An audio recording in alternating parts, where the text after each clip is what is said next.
하나님은 친히 우리에게 여러 가지 진리의 말씀으로 또한 역사 가운데 또 증거로 또한 하나님께서 여러 가지 그 뜻을 통해서 우리에게 나타내 주시고 있습니다.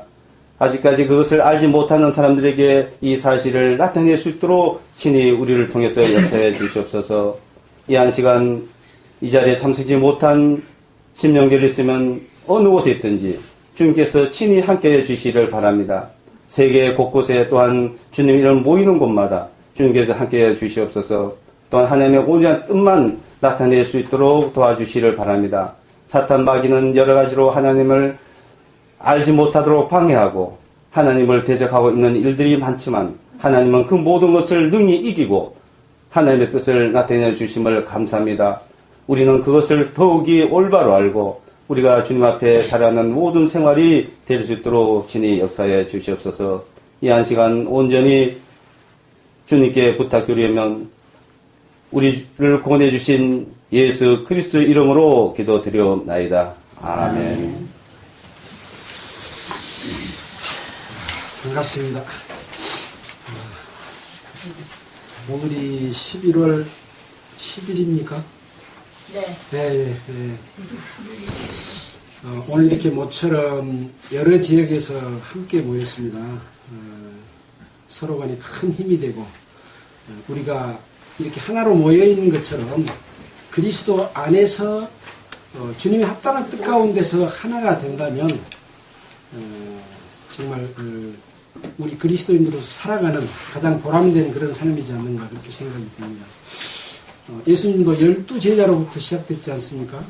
그래서 주님께서는 하나님께 합당치 않은 많은 사람을 원하는 것이 아니고 오히려 합당한 몇 사람을 통해서 역사하시는 것을 우리는 보게 됩니다. 우리는 그동안에 고린도 전서를 공부를 했고 지금 고린도 후서 3장까지를 마치고 오늘 4장을 할 차례입니다. 4장의 내용을 함께 읽고 그동안에 우리가 이 편지를 통해서 하나님께서 바울에게 역사했고 그 역사를 통해서 말씀해 주신 내용을 우리가 좀 더 깊이 이해할 수 있는 그런 시간이 되도록 주님께서 인도해 주시기를 원하는 마음으로 함께 보겠습니다. 제가 첫 절을 읽으면 다음 절을 여러분이 읽는 순서로 반복하겠습니다.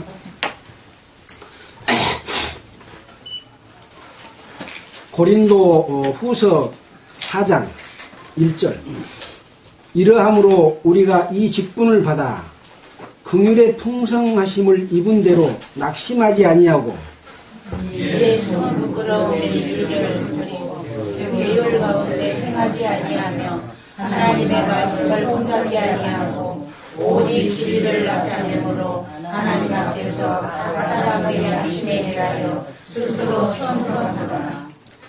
만일 우리 복음이 가리웠으면 망하는 자들에게 가려운 것이라. 그중에 이 세상심이 믿지 아니하는 자들의 마음을 혼미케 하여 그리스도의 영광의 복음의 가지가 비치지 못하게 하나니 그리스도는 하나님의 형상이니라. 우리가 우리를 전파하는 것이 아니라 오직 그리스도 예수의 주 되신 것과 또 예수를 위하여 우리가 너희의 종된 것을 전파합니다. 어두운 데서 빛이 비치라 하시던 그 하나님께서 예수 그리스도의 얼굴에 있는 하나님의 영광을 많은 빛을 우리 마음에 비추셨느니라. 우리가 이 보배를 질그릇에 가졌으니 이는 능력의 힘이 큰 것이 하나님께 있고 우리에게 있지 아니함을 알게 하려 함이라. 우리가 사방으로 우겨쌈을 당하여도 쌓이지 아니하며 답답한 일을 당하여도 낙심하지 아니하며 핍박을 받아도 버림받지 아니하며 거꾸로 뜨림을 당하여도 망하지 아니하고 우리가 항상 예수 죽인 것을 보면 짊어짐은 예수의 생명도 우리 몸에 나타나게 하려 합니다. 우리 산자가 항상 예수를 위하여 죽음에 넘기움은 예수의 생명이 또한 우리 죽을 육체에 나타나게 하려 함이니라. 그런즉 사망은 우리 안에서 역사하고 생명은 너희 안에서 하느니라. 기록한 바 내가 믿는 거로 말하였다 한 것 같이 우리가 같은 믿음의 마음을 가졌으니 우리도 믿는 고로 또한 말하노라. 주 예수를 다시 살리시니까 예수와 함께 우리도 다시 살리사 너희와 함께 그 앞에 서게 하실 줄을 아노라.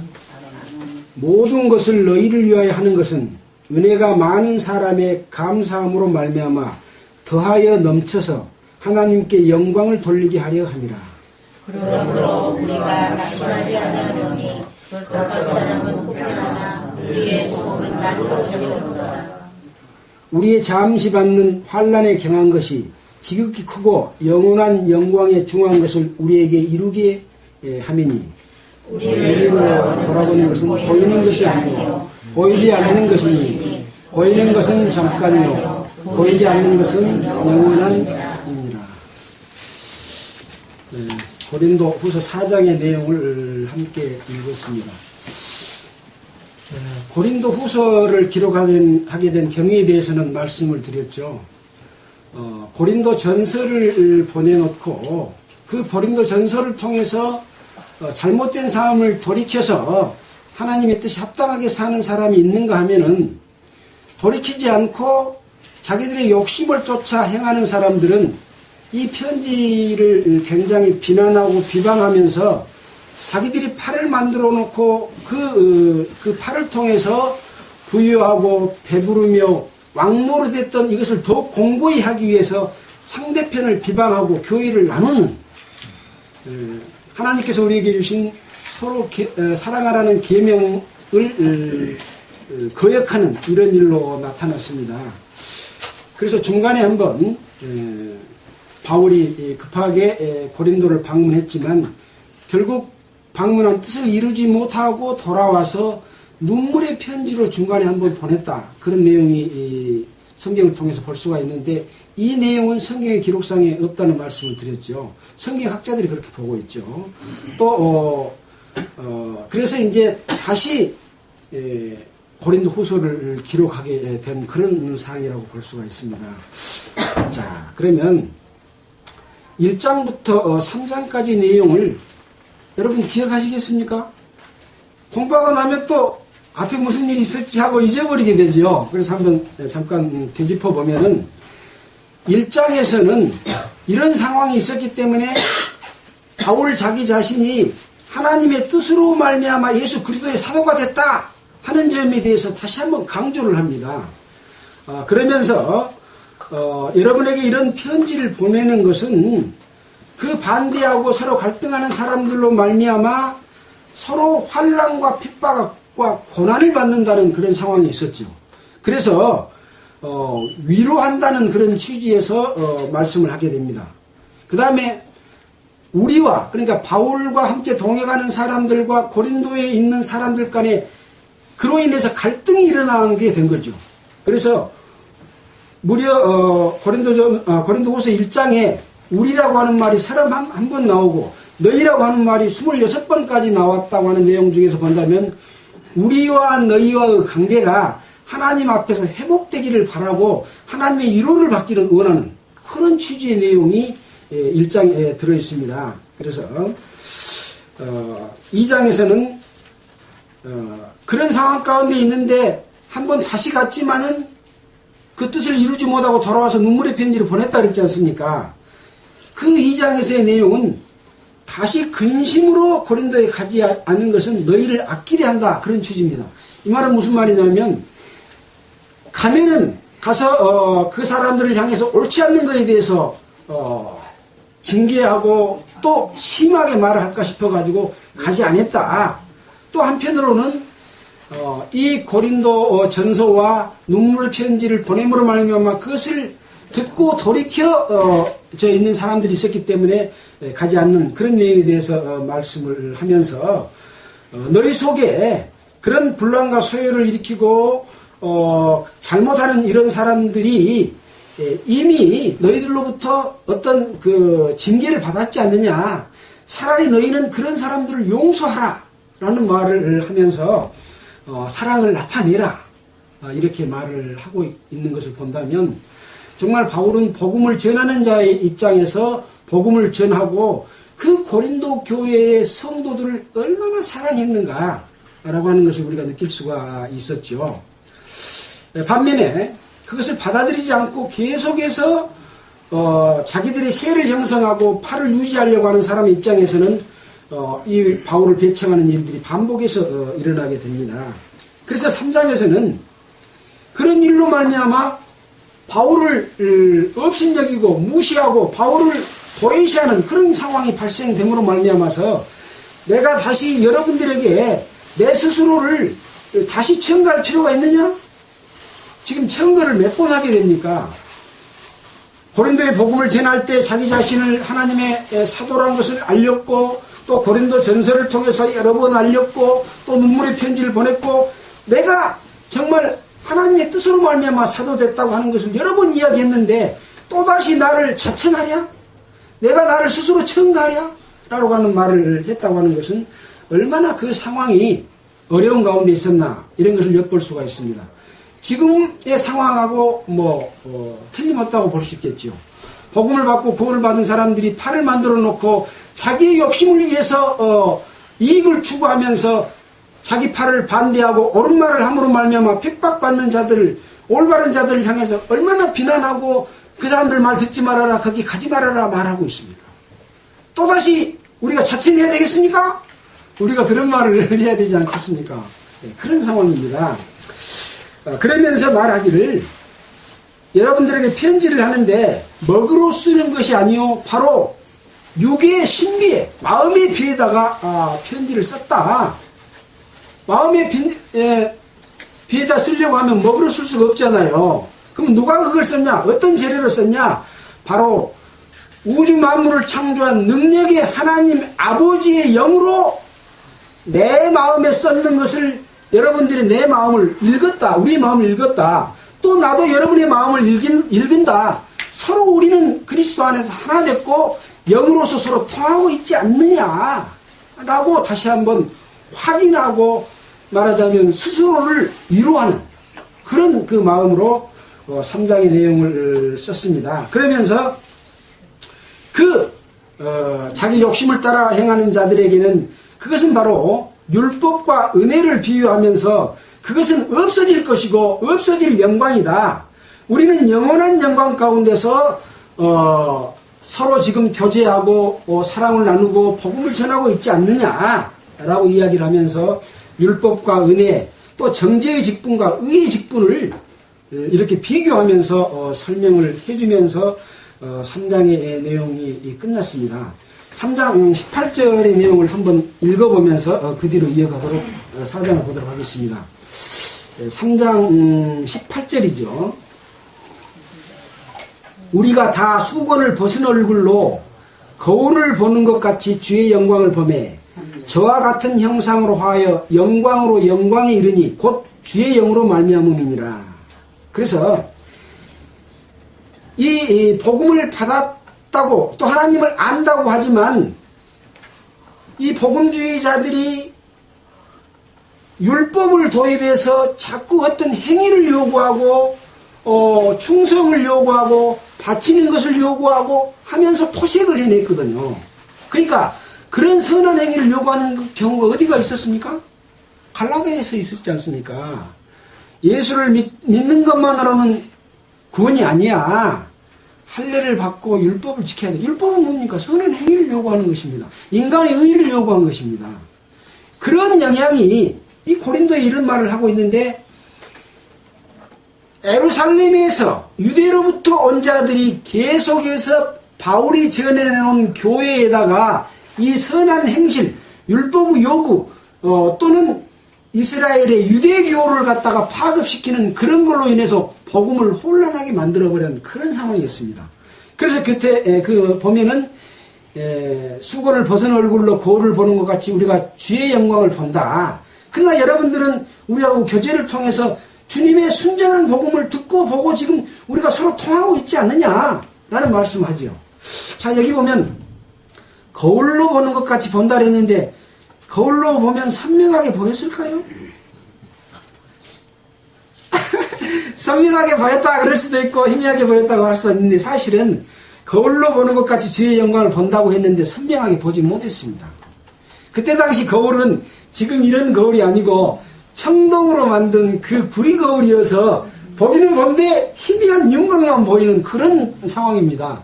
사실은 하나님의 영광을 바로 뚜렷하게 봤다면 그런 어떤 유혹에도 넘어가지 않았겠죠.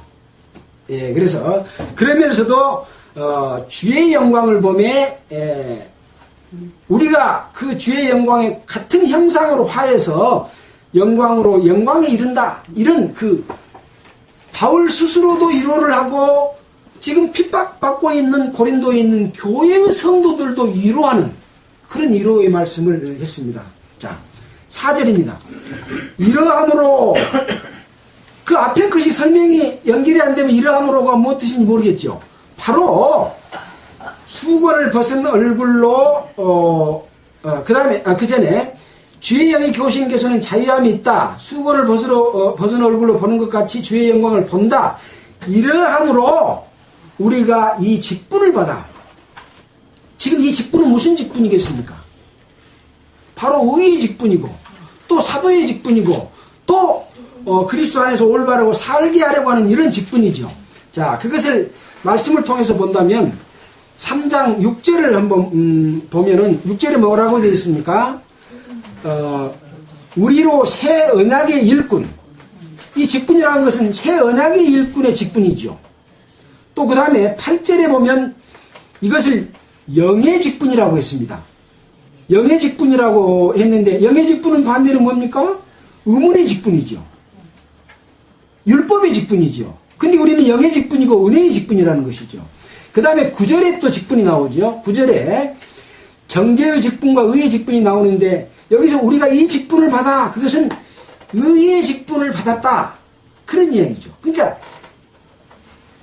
새 언약의 일꾼으로서 의문의 직분이 아닌 영의 직분이고 또 의의 직분이다.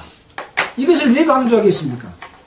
이 의의 직분이 자꾸 어떤 선한 행실과 사람의 열심을 요구하고 이런 것 때문에 혼란하게 돼서 혼잡해서 복음이 선명하게 보이지 못하고 영광도 희미해지는 이런 상황이 됐기 때문에 그것을 구분지게 시켜주기 위해서 지금 이 직분을 받아 긍휼하심을 입은 대로 낙심하지 아니하고 이에 숨은 부끄러움의 일을 버리고 이렇게 말을 시작한 거죠. 그래서 자, 긍휼하심이라고 하는 이 긍휼은 하나님이 예수 그리스도를 말미암아 무조건적인 사랑을 베푸는 그 사랑을 입은 것을 긍휼이라고 말합니다. 성서사전에 그렇게 되어 있습니다. 그래서 긍휼은 사람과 사람 사이의 긍휼이라기보다는 하나님의 무조건적인 은혜, 잘못을 용서해주는, 죄로부터 우리를 용서해주는 그런 긍휼을 이야기합니다.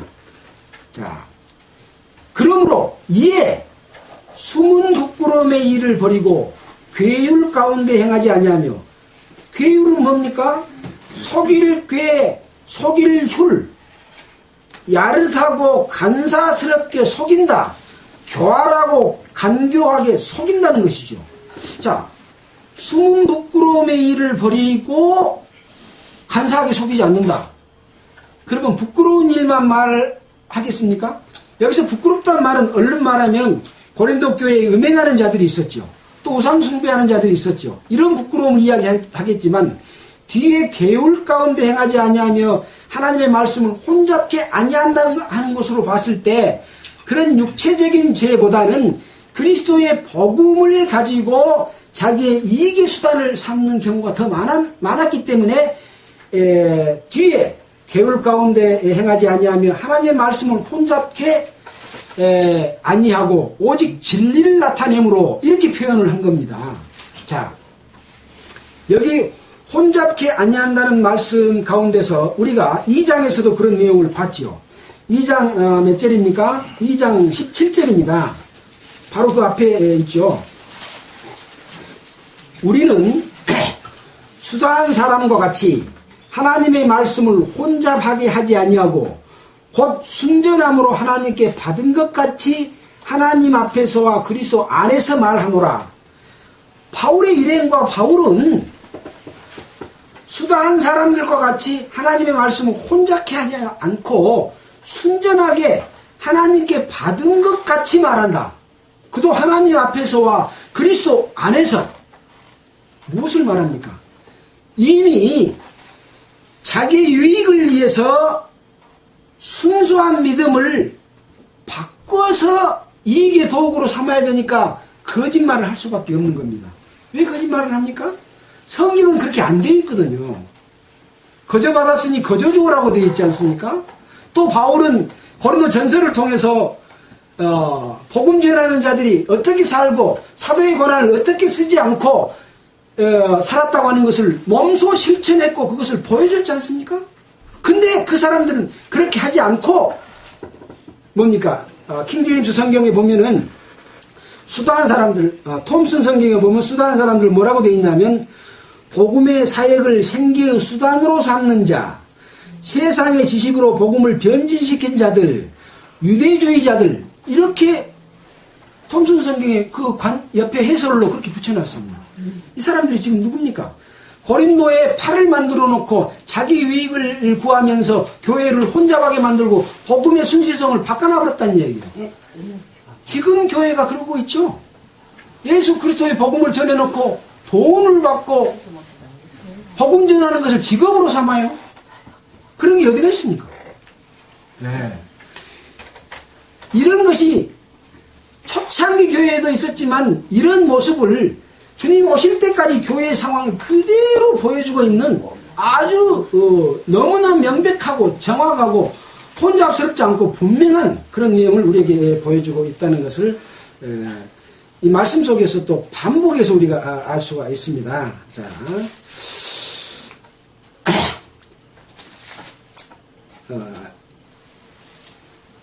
2절부터 읽으면서 가겠습니다. 이에 숨은 부끄러움의 일을 버리고 괴율 가운데 행하지 아니하며 하나님의 말씀을 혼잡케 하지 아니하고 오직 진리를 나타내므로 하나님 앞에서 각 사람의 양심에 대하여 스스로 청가노라. 뒤에 말씀 설명하기 위해서 앞에도 읽었습니다만은 결국은 혼잡하게 하지 않고 진리를 나타내는 것, 이것이 복음 전하는 자들의 자세입니다. 복잡하지 않다는 거죠. 진리는 순수하고 깨끗하고 분명하고 단순하다는 거죠.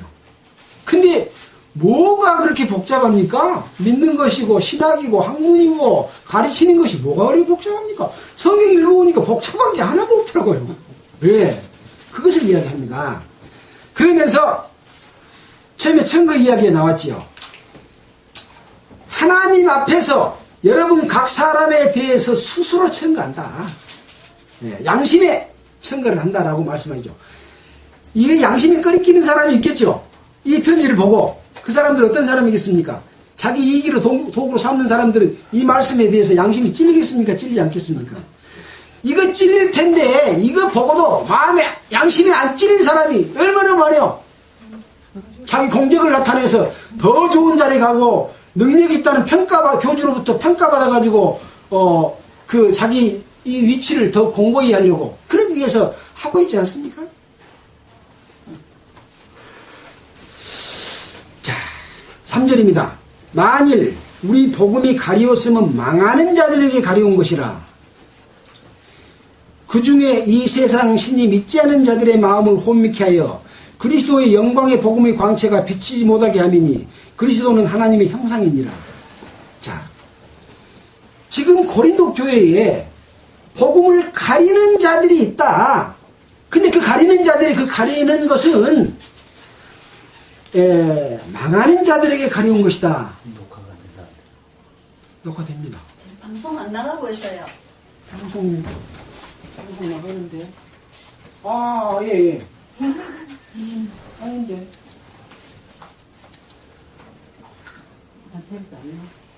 아, 녹화 중 오류가 발생했다 그러는데 잠깐만요. 저걸 보고서 하는 근데 이게 노트북 같은 거.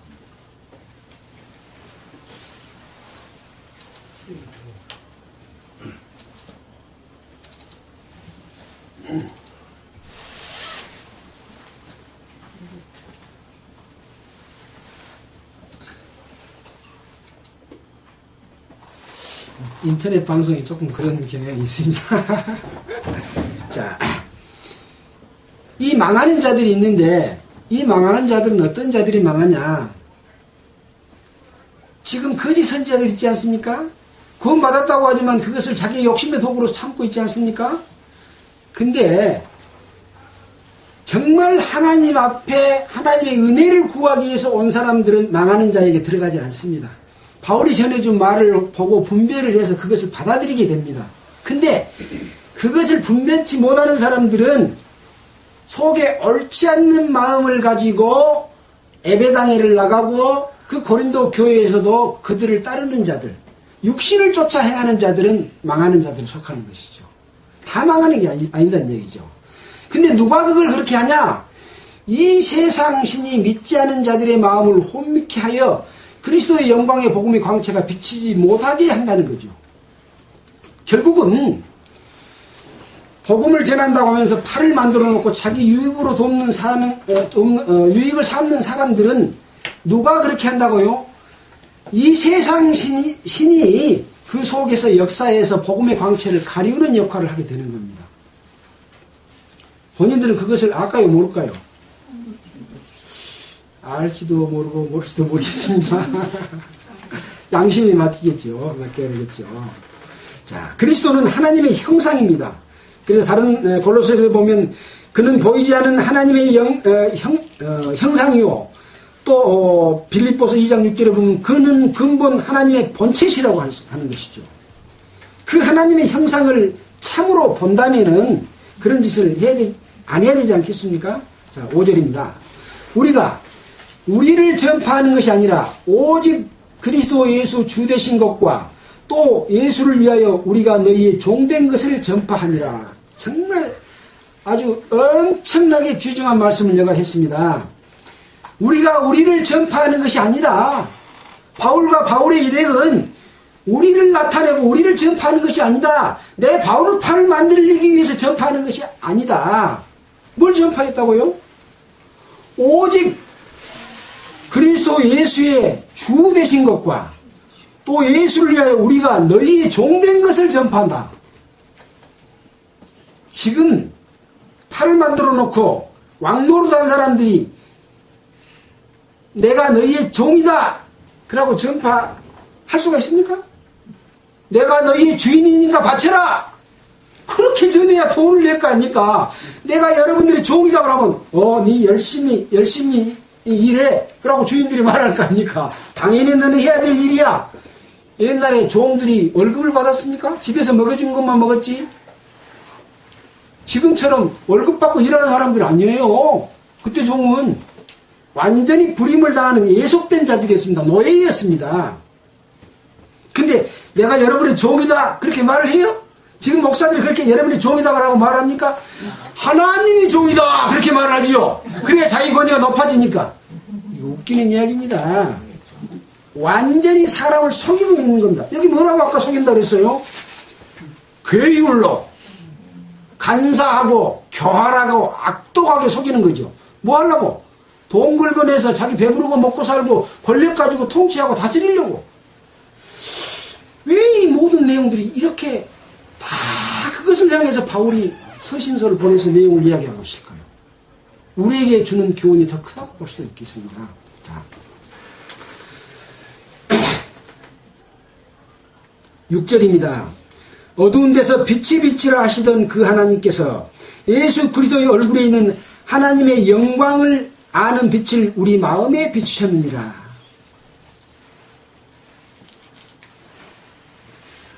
이 어두운 데서 빛이 빛이라 하시던 그 부분은 창세기에서 나온 내용이죠. 태초에 하나님께서 천지를 창조하실 때 빛이 있으라 하심에 빛이 있었던 그 빛이죠. 요한복음에 보면 이 빛이 바로 나타났는데 유대인들을 깨닫지 못했다. 참빛꽃 세상에 와서 비치는 각 사람에게 비치는 빛이 있었나니 바로 예수 그리스도가 빛으로 오셨지 않습니까? 하나님께서 예수 그리스도 얼굴에 있는 하나님의 영광을 예수 그리스도를 통해서 우리 마음에 비쳤다. 근데 여러분들이 그렇게 하고 있냐? 왜 지금 갑자기 이 빛을 이야기하겠어요? 어두운 가운데서 그렇게 하는 혼잡하게 하는 사람들이 있기 때문에 자꾸 이야기하는 겁니다. 이거 어떤 가르치려고 하는 부분만 가지고 생각하겠습니까? 아닙니다. 메시지를 지금 함께 던지고 있다. 이렇게 보면 되겠죠. 자, 또 7절에 보십시오. 우리가 이 보배를 질그릇에 가졌으니 이는 능력의 힘이 큰 것이 하나님께 있고 우리에게 있지 아니함을 알게 하려 함이라. 이 보배, 하나님의 빛, 그 영광을 어디다 가졌어요? 질그릇에다 가졌다. 바로 이 보배를 가진 질그릇은 바로 우리다. 우리가 이 질그릇에 가졌다. 근데 그릇은 좋은 그릇만 보이게 하려고 하는 그릇이 있죠. 금의 그릇, 은혜 그릇, 나무 그릇, 질그릇이 있어. 이거 어디가 나왔습니까? 디모데후서 2장 20절 잠깐 보고 가죠. 디모데후서 2장 20절. 디모데후서 2장 20절.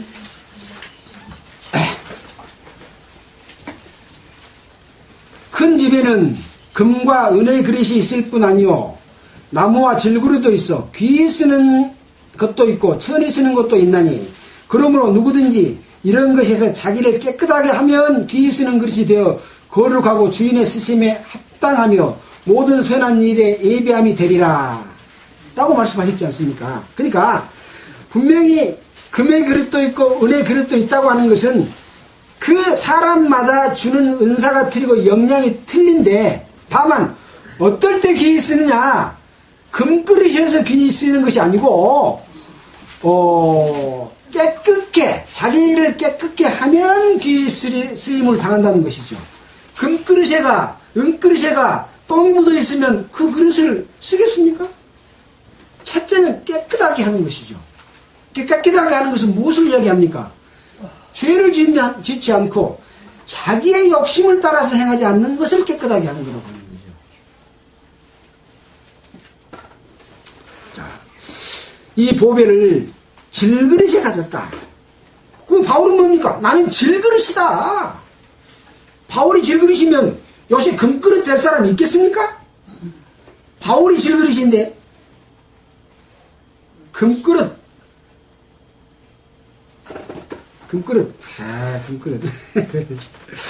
자, 이제 그렇게 말씀을 하는 것은 뭐냐?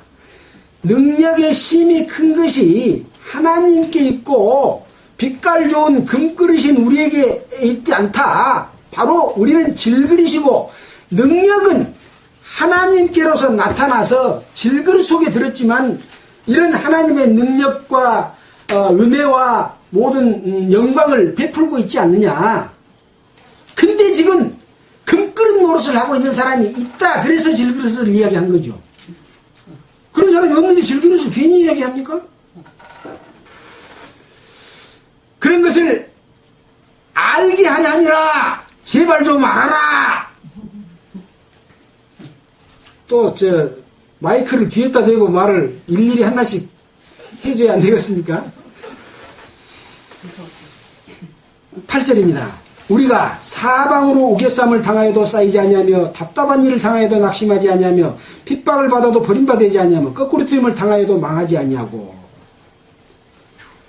어떤 핍박과 고난을 받았습니다. 그럼에도 불구하고 우리가 낙심도 하지 하고 또 버림받지 아니하고 거꾸로 뛰임을 당하도 망하지 아니한다. 또 우겨쌈을 당하여도.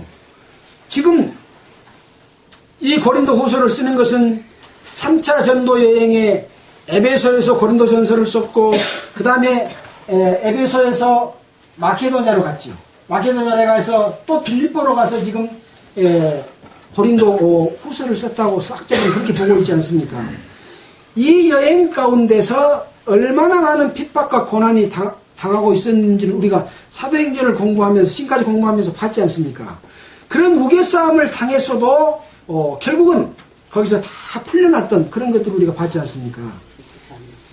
이것은 바로 바울과 같은 마음, 아까 마음의 신비했었고 하나님의 영으로 써서 서로 소통하는 사람들에게 위로하는 말이죠. 이 말은 아까 질그릇 이야기하면서 알아라 한 말은 그렇지 않게 사는 사람들에게 하는 말씀이고요. 예. 그래서 그런 위로를 또 주면서 지금 말씀을 하고 있습니다. 자, 10절입니다. 우리가 항상 예수 죽인 것을 몸에 짊어짐은 예수의 생명도 우리 몸에 나타나게 하려 함이라. 예수 죽인 것을 몸에 짊어진다.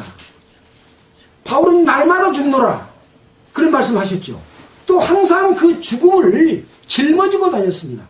언제 죽을지 모르는, 돌로 맞고 또 채찍으로 맞고 하는 그런 내용이 또 있지 않습니까? 고린도 언제 찾으면 시간이 없을까요? 고린도후서 6장 3절부터 한번 잠깐 봐볼까요? 그 바로 뒷장이니까 바로 되겠네요. 자, 우리가 이 직책이 회방을 받지 않게 하려고 무엇이든지 아무에게도 꺼리지 않게 하고, 그러니까 이 복음을 전하는 때에서 회방받게 하지 않으려고 사도의 권한을 쓰지 않지 않습니까? 자,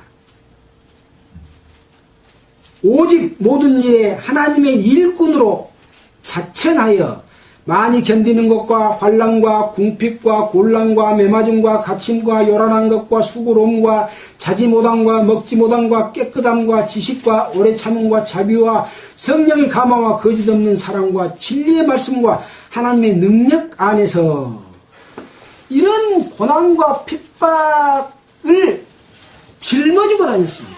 짊어지고 다녔습니다.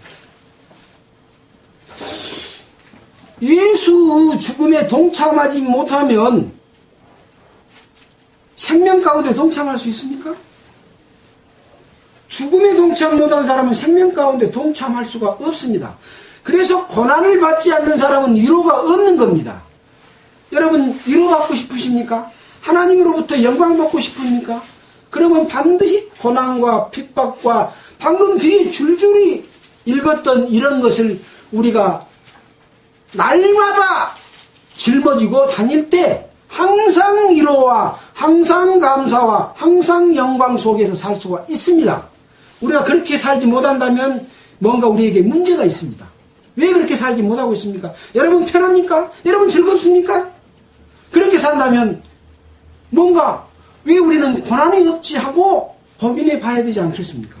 바울은 날마다 예수 죽인 것을 항상 몸에다 짊어지는 예수의 생명도 우리 몸에 나타나게 하려 합니다. 이것이 바로 그리스도인의 올바른 삶인데 왜 또 이 말씀을 여기 고린도에다 대고 있습니까? 그렇게 못 산 사람이 있으니까 그렇다는 거죠. 예. 자, 11절입니다. 우리 산자가 항상 예수를 위하여 죽음에 넘기움은 예수의 생명이 또한 우리 죽을 육체에 나타나게 하려 함이라. 바로 뒤에 그 해답을 우리에게 주셨죠. 우리가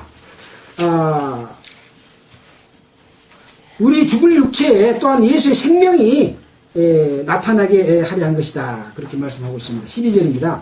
그런즉 사망은 우리 안에서 역사하고 생명은 너희 안에 사느니라. 그런데 사망은 바울과 바울의 동역자, 바울과 지금 디모데와 실루아노지요. 지금 이 편지를 쓰고 있는 주된 사람들이, 이 사람들은 사망이 역사하고 고린도에 있는 너희 안에서는 생명이 너희 안에서 역사한다. 우리의 희생을 통해서 바로 여러분들이 그 부활의 생명의 역사를 느끼고 있다. 그런 말씀이죠. 그러면 그 고린도의 교회에 있는 성도들의 바울의 삶을 닮은 그렇게 실천하는 사람들이 있으면 그 생명이 누구한테서 나타나겠습니까? 바로 바울의 일행을 통해서 나타나죠. 그래서 서로 나타납니다. 그래서 하나님의 영광은 예수 그리스도를 통해서 나타나고 예수 그리스도의 영광은 교회를 통해서 나타납니다. 그래서 그 영광이 바로 하나님 앞에서 없어지지 않을 영광입니다. 우리가 누구의 영광으로 이 세상에서 나타나야 됩니다. 지금 우리가 누구의 영광으로 나타나고 있습니까? 다른 성도의 영광이 나를 통해서 나타나, 또는 이쪽 교회의 수고로움과 이것이 저쪽 교회의 영광으로 나타나고, 저쪽 교회의 수고로움과 그것이 이쪽 교회에서 나타나. 이래서 그리스도 안에서 하나가 돼야 되는데, 팔을 갈라놓으면 서로 욕하고 비방하고 숫자 많이 빼가지고 자기 돈 많이 들어오는 거 추구하는데 그것이 됩니까? 바로 이것은 뭐냐? 서로 사랑하라는 마지막 계명인 이것이 성령이 하시는 일입니다. 성령의 열매가 뭡니까? 사랑의 열매 아닙니까? 성령을 회방하는 자는 딴 죄가 아니고 서로 하나 되게 막는 것이 성령을 회방하는 죄입니다. 이 죄는 이 세상에서도 용서를 받지 못하고 하늘나라에 가서도 용서를 받지 못할 죄가 바로 사랑을 가로막는 교파를 만들어 놓고 서로 비방하고 욕하고 갈등하게 만드는 죄입니다. 이걸 그분들이 알겠습니까? 이거 모릅니다. 이거 모른다고 생각합니다. 이걸 알면 감히 그렇게 못합니다. 예.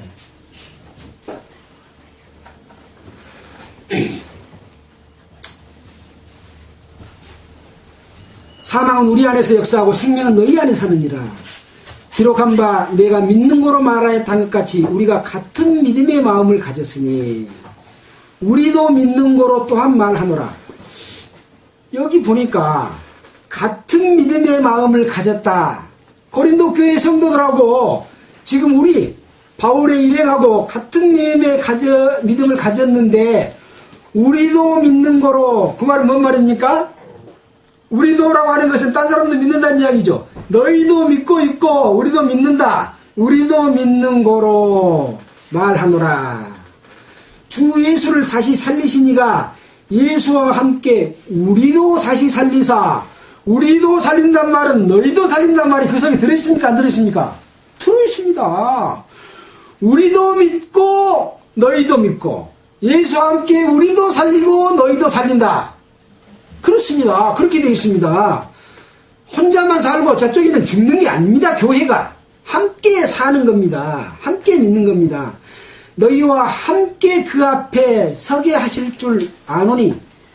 우리가 그리스도 앞에 설 건데 저쪽 파, 우리 파 아닌 저쪽 파는 하나님 앞에 부당하게 서고 합당하게 서지 못할 거야. 저 사람들은 나쁜 사람들이야 하고 갈라놓는 것이 옳은 일이냐는 얘기죠. 그러면 그 말 하지 말라는 얘기입니까? 바울처럼 말을 하라는 이야기입니다. 하지 마는 것이 옳은 걸로 착각을 하고 있어요. 남 비방하지 말아라니까 옳지 않는 것을 말하지 말라 그런 이야기 아니다고 우리가 성경 공부할 때 함께 공부했지 않습니까? 교회 중에 옳지 않는 것을 판단할 사람이 이렇게도 없냐? 그걸 구분도 못하냐? 세상 법정으로 가지고 가냐? 하면서 제발 올바르게 판단 좀 하고 말 좀 하고 잘못된 것을 고치게 해라라고 그래서 편지 쓴 거 아닙니까? 그 하나는 바울이 뭐라고 편지 썼겠습니까? 근데 이걸 딱 이용해가지고 남 비방하지 말고 남의 믿음 함부로 판단하지 말고 그런 말을 하지 말어. 왜 그런지 압니까? 그 잘못된 것을 고수하려면 자기들이 우선 지적을 안 받아야 돼. 그래야 고수하니까 이걸 퍼뜨려가지고 넌말 못하게 해놓고 자기들은 단상에 서서 계속 말하잖아요. 불공평해요. 불공평해. 하나님은 그렇게 하지 않았습니다. 교회 안에서. 네.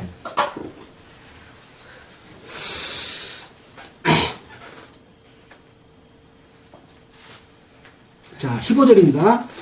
모든 것을 그 앞에 하나님 앞에 서게 하실 줄 분명히 알아야 됩니다. 아노니 모든 것을 너희를 위하여 하는 것은 은혜가 많은 사람의 감사함으로 말미암아 더하여 넘쳐서 하나님께 영광을 돌리게 하려 합니다. 여기 은혜가 많은 사람의 감사함으로 말미암아 더하게 넘쳐서 이 은혜는 무슨 은혜일까요? 첫째는 우리가 구원받은 은혜입니다.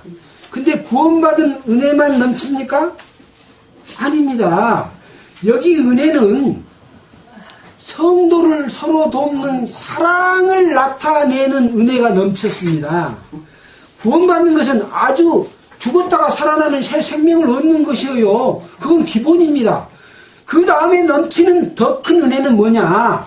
성도가 서로 사랑함으로 말미암아서 그 사랑이 전해지는 것이 그것이 은혜였습니다. 그걸 말하고 있습니다.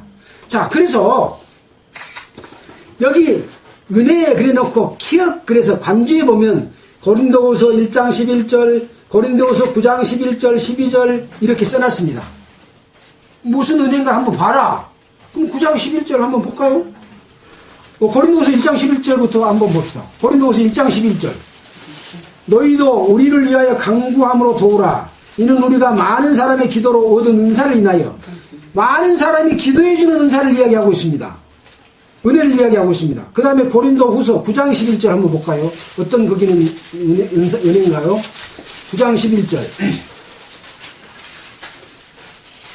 너희가 모든 일에 부유하여 너그럽게 연보를 함은 저희로 우리로 말미암아 하나님께 감사하게 하려는 것이라. 이 봉사의 직무가 성도들의 부족한 것을 보충할 뿐만 아니라 사람들이 하나님께 드리는 많은 감사를 인하여 넘쳤느니라. 이 직무로 증거를 삼아 너희의 그리스도의 복음을 진실히 믿고 복종하는 것과 저희와 모든 사람을 섬기는 너희의 후한 연보를 인하여 하나님께 영광을 돌리고 또 저희가 너희를 위하여 간구하며 하나님의 너희에게 주신 지극한 은혜를 인하여 너희를 사모하느니라.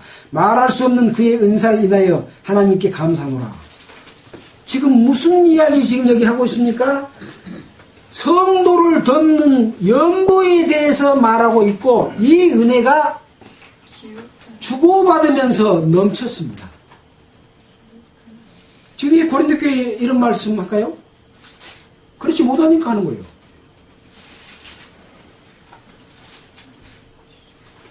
연보가 어디, 지금 현재 교회에서 연보가 지금 어디에 쓰이고 있습니까? 성도를 돕는 일에 연보가 지금 쓰이고 있습니까? 아마 1%도 안 쓰일 겁니다. 오히려 하나도 안 쓰일지도 모릅니다. 상조에 만들어 놓고 서로 돕는 거 하잖아요. 그것은 성도를 돕는 데 쓰입니다. 교회에 대해서 상조의 활동을 제한시키는 것 여러분 보셨죠? 상조에 돈 많이 나가니까 그걸 줄여서 하게 만들어보는 교회도 있습니다. 그러나 지금 하나님께서 예수 그리스도를 통해서 바울을 통해서 말씀하시는 헌금은 90% 이상 성도를 돕는 데 썼습니다. 가난한 성도, 굶어 죽게 된 성도. 그래서 여러 군데에 나왔지만은 이 아가야 지방과 마케도니아 지방과 아시아 지역 이런 데서 헌금한 헌금을 가지고 이 예루살렘에 그 흉년이 들어서 배고파서 굶어 죽고 또 로마로부터 착취당해가지고 그런 가난한 사람들을 돕는 데 썼습니다. 그러면서도 바울은 거기에 대해서 하나도 자기 걸로 취하지 않았다고 나왔지 않습니까? 이렇게 쓰는 것이 연보고 헌금입니다. 90% 이상을 목사들 봉급 주는 데 써요?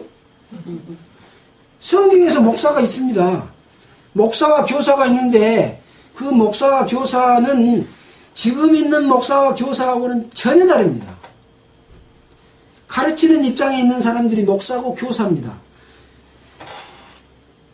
근데 지금 목사는 어떻습니까? 감독의 직분, 또 장로의 직분, 모든 직분을 다 통치하고 다스리는 위치에 와 있습니다. 그것은 성경의 목사가 아닙니다. 그건 뭡니까? 괴율.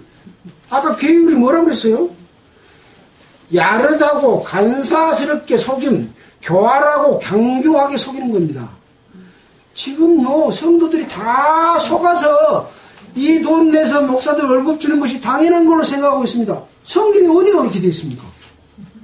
몇 군데 그렇게 되어 있는 것처럼 보이지만 뒤를 읽어보면 아닙니다. 아닙니다. 그러면 교사들도 월급 줘야지요. 왜 교사들은 안 주고 목사만 받아요?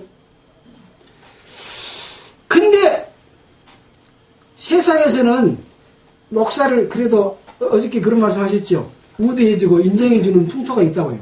스님도 인정해주는 풍토가 있다고요. 그건 뭐입니까? 세상은 세상하고 같은 편이니까 그래요. 정말로 성경 안에서 바르게 살면 핍박을 받아야 맞습니다. 고난을 받아야 맞습니다.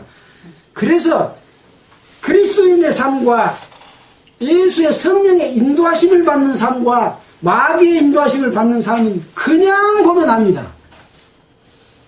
교회에 내놓은 돈을 어떻게 쓰고 누가 혜택을 받느냐 보면 어떤 것은 마귀의 쓰임을 당하고 있고 어떤 것은 성령의 인도함을 받는 삶을 살고 있다는 게 아니고요. 여러분은 어느 편이 있습니까?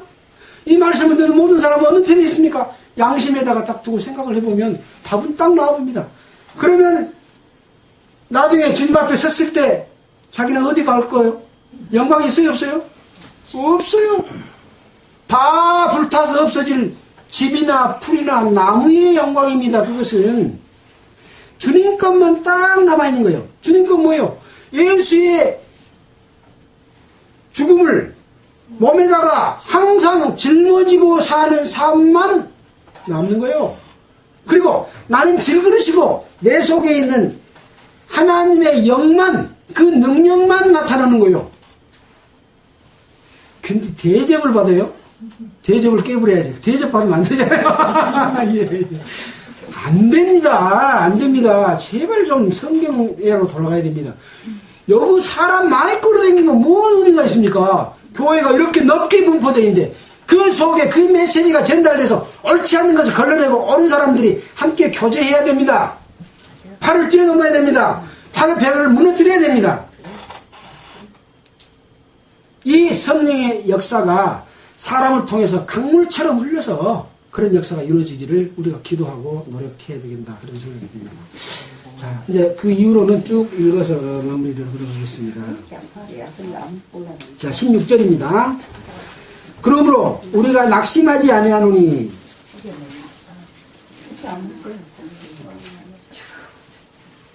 이런 가운데 있지만 낙심하지 않는답니다. 낙심하지 맙시다. 예, 주님이 항상 우리와 함께 계시고 우리는 그런 마음가짐으로 살고 있지 않습니까? 우리가 사람을 보고 갑니까? 어떤 숫자를 보고 갑니까? 좋은 예배당 보고 갑니까? 전부 사단의 겁니다. 비단 옷을 입은 자들은 어디 갔습니까? 궁에 가봐라. 세례 요한은 까지옷을 입고 먹는 것은 메뚜기와 석청이었더라. 세례 요한을 보러 왔으면 궁에 가지 말고 여기 들로 나와라. 들로 천막 속으로 와야 된다는 얘기죠. 그래도 우리는 낙심하지 아니합니다. 겉사람은 후패하나 우리의 속은 날로 새롭도다. 후패가 뭡니까? 후패. 썩을 후. 패할 패. 썩어서 부패한 겁니다. 철저하게 부패하고 썩어버렸다. 누가? 겉사람이. 겉사람이 뭡니까? 아까 질그릇. 겉사람은 철저하게 부패됐다. 그러나 우리 속에 있는, 속에 지금 누가 있어요? 아까 그릇 속에 누가 있습니까? 능력이 심히 큰 것이 하나님께 있고 하나님이 우리 속에 있는 속은 날로 새롭다. 바울이 로마서 7장 8장에서도 그랬잖아요. 자꾸 우리 속에 두 개가 있어서 육신은 자꾸 제 아래로 사로잡아는 것을 보는데 내 속은 하나님의 법을 지키기 위해서 하기 때문에 서로 싸운다 그랬잖아요. 이 싸움에서 이겨서 바로 예수 그리스도 영에게 굴복당하면 바로 우리는 날마다 새롭게 사는 삶을 살게 되는 것이죠. 사람 보고 가면 안 되는 것이죠. 17절입니다. 우리의 잠시 받는 환난에 경한 것이까지가 딱 띄어져야 됩니다. 이거 뭐 띄엄표는 없습니다. 경한 것이 지극히 크고 영원한 영광에 중한 것을 우리에게 이루게 함이니. 그러니까 결국은 우리가 이 세상에서 잠시 받는 환난의 가벼운 것이, 경하단 말은 가볍다는 것이죠. 근데 사실은 지금 바울과 바울의 일행이 받는 이 고난이 경한 것입니까? 가벼운 것입니까? 잠시 받는 것입니까? 아닙니다. 이 오랜 기간 동안을 그 강도의 위험과 강의 위험과 믿지 않는 그 사탄의 권속에 있는 유대인들의 위험과 가장 괴로운 것은 믿는다고 하면서 자기 욕심을 취해 사서 살고 있는 거짓 사도의 위험이 제일 고통스럽습니다. 그런 고통이 잠시입니까? 잠시가 아닙니다. 경하지도 않습니다. 지금 아까 읽었잖아요. 이건 일부분 읽었어요. 다른 데 찾아보면 또 엄청나지 않습니까? 그런 그 중요한 것을 경한 것이라고 표현하고 있는 바울의 마음, 바울의 일행의 마음, 이런 마음으로 고난과 핍박을 견디자 그런 뜻이 들어있지 않습니까? 그 외에 지극히 크고 영원한 영광의 중요한 것, 무거운 것이 우리에게 이루어지게 하기 때문에 이것은 아무리 고통스럽고 이것이 긴 것처럼 보이지만 금방 끝날 일이다. 영원한 것에 비하면 금방 끝날 것이다. 그런 이야기죠. 그러나 고통이 없는 사람에게 하는 이야기 아닙니다. 그렇게 살고 있는 사람들에게 지금 하는 이야기입니다. 자, 18절입니다. 우리의 돌아보는 것은 보이는 것이 아니요 보이지 않는 것이니 보이는 것은 잠깐이요 보이지 않는 것은 영원함이니라. 그래서 이 세상에 보이는 것만을 바라보고 그렇게 살고 있지만 보이는 것은 없어질 것이고 잠깐 있을 것이고 보이지 않는 것은 지금 하나님의 영광 또 미래에 다가올 우리에게 주어질 그 영광과 축복과 새로 우리에게 주어질 거룩한 성 새 예루살렘이 보이지 않지 않습니까? 그러나 그것은 영원히 우리에게 주어질 것이다. 그래서 그리스도인의 삶은 세상 가운데서 우리가 사는 삶이 아니라 미래를 내다보고 영광 가운데서 그것을 즐기고 세상을 이기는 삶이라는 거죠. 근데 세상 것도 즐기고 그것도 즐기자 그것이 아니라는 거예요. 네.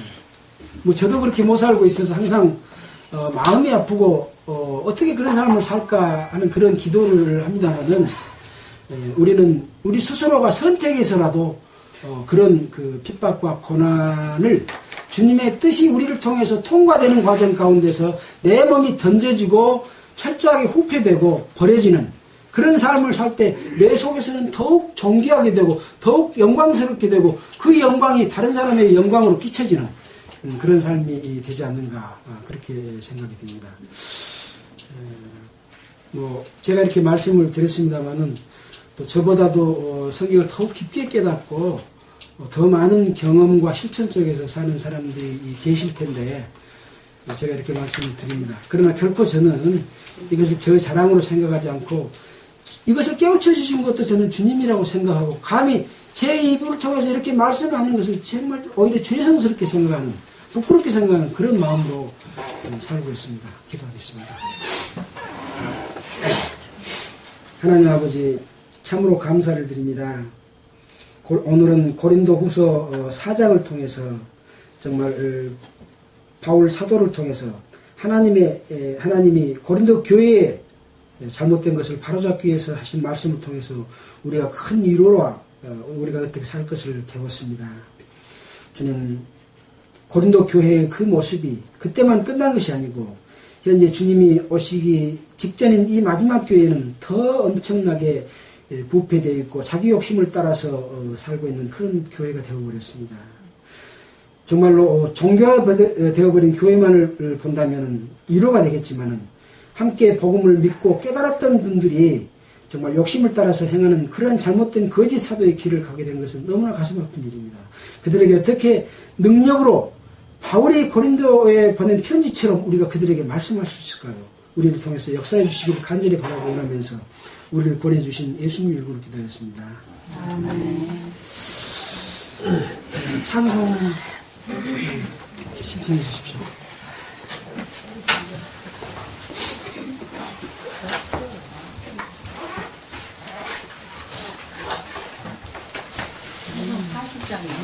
(40장이요) 예. 40장이라 했습니까? 예, 40장인가? 예.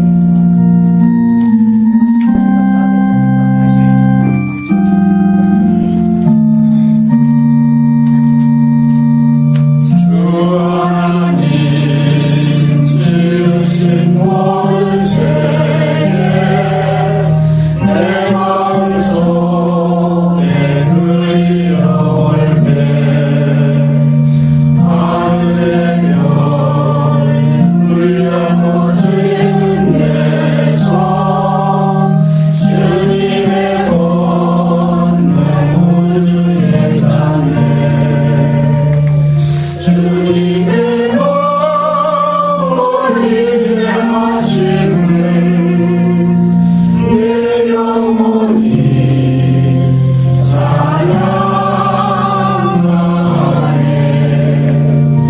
주님의 영혼이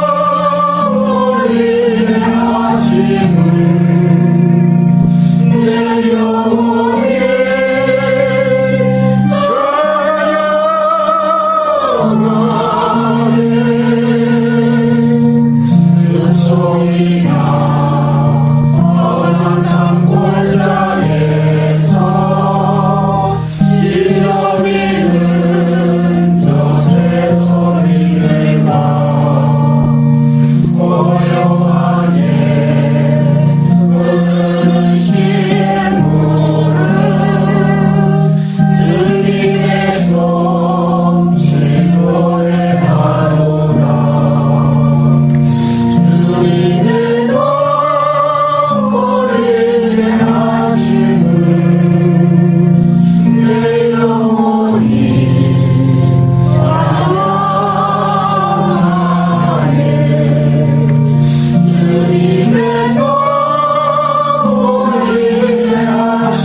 예, 405장. 예. 너무 좋아.